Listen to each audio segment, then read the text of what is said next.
When was the last time you really stopped to investigate what you actually believe? Today, we're going to dive into a sermon that doesn't just suggest you do that, it flat out demands it. Let's break down this urgent call for a serious, personal investigation of faith. So this whole idea, it all comes down to this one verse. And the key thing to get right away is that this isn't some gentle philosophical suggestion. Nope. It's a direct command, an urgent challenge to prove, not just hope for or assume, the reality of your own spiritual life.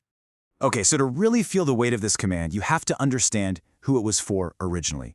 And this might surprise you. It wasn't written to outsiders or people skeptical of faith. It was for the members of a big, active church in the ancient city of Corinth. And this is where the backstory gets really interesting.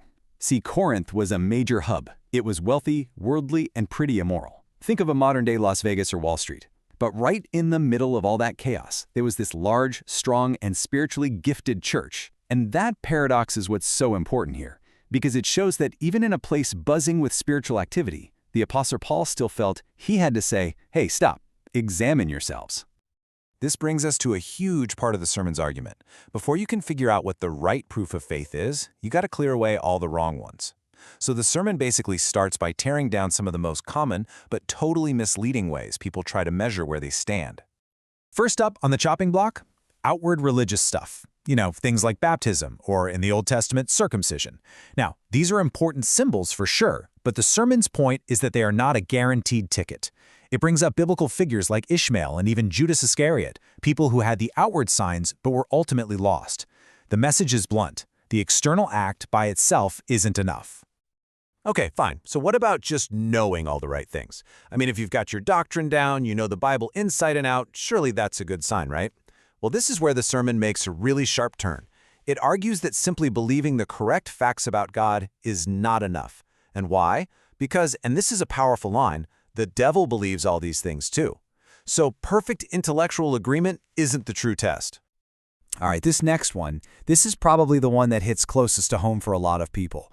What about just being a good person, living a decent, moral life? The sermon says even this falls short. Why?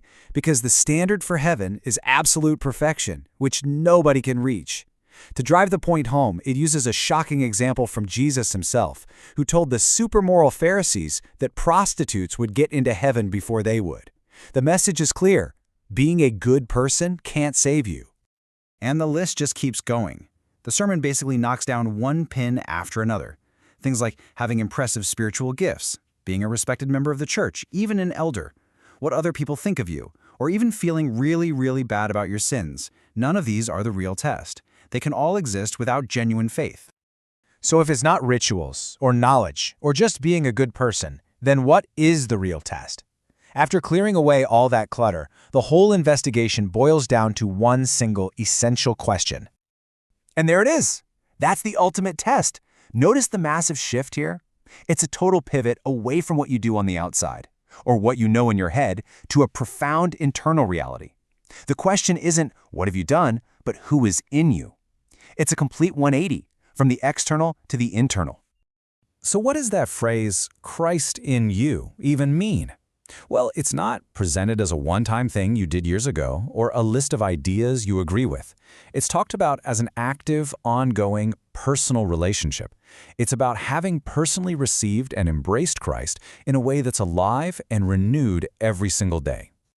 And if you want to boil it all down to one core idea, this quote absolutely nails it. It reframes the entire thing not as a checklist of rules or doctrines, but purely in terms of a relationship.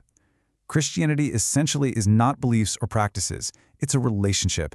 It's been in love. It's falling in love with Jesus. Now, the answer to that one essential question, is Christ in you? Well, it has massive consequences. According to this sermon, there are no gray areas, no middle-of-the-road options. It's one or the other. Let's take a look. The sermon is absolutely adamant on this point. In its view, all of humanity is divided into just two categories. That common idea that most people are kind of in the middle, not amazing, but not terrible either, this sermon calls that a deception. That middle ground just doesn't exist. And here are the two paths. It's pretty stark. On one side, you have those who have Christ in them. On the other side, you have those the Bible verse calls reprobates. which is just defined here as the unconverted and the lost. The line that divides the world isn't good versus bad. It's whether or not that internal relationship with Christ is there. So this idea is then used to tackle a really complex and sometimes stressful theological question, the idea of election, which is the belief that God has chosen certain people for salvation. A lot of people get tied up in knots wondering, how do I know if I'm one of the chosen? But the sermon says that starting there is the completely wrong approach. So how can you know for sure? The sermon lays out this really clear, logical path. It basically says, forget trying to peek into eternity to see if your name's on a list. Start right here, right now. First, answer the question, is Christ in you? If the answer is yes, if you have that real, personal, saving relationship, then that is your evidence. That means you've experienced what's called the effectual call from God. And that experience is the proof that you are one of the elect. Your present reality is the key to understanding your eternal one. And so we're left with the core challenge of this entire message.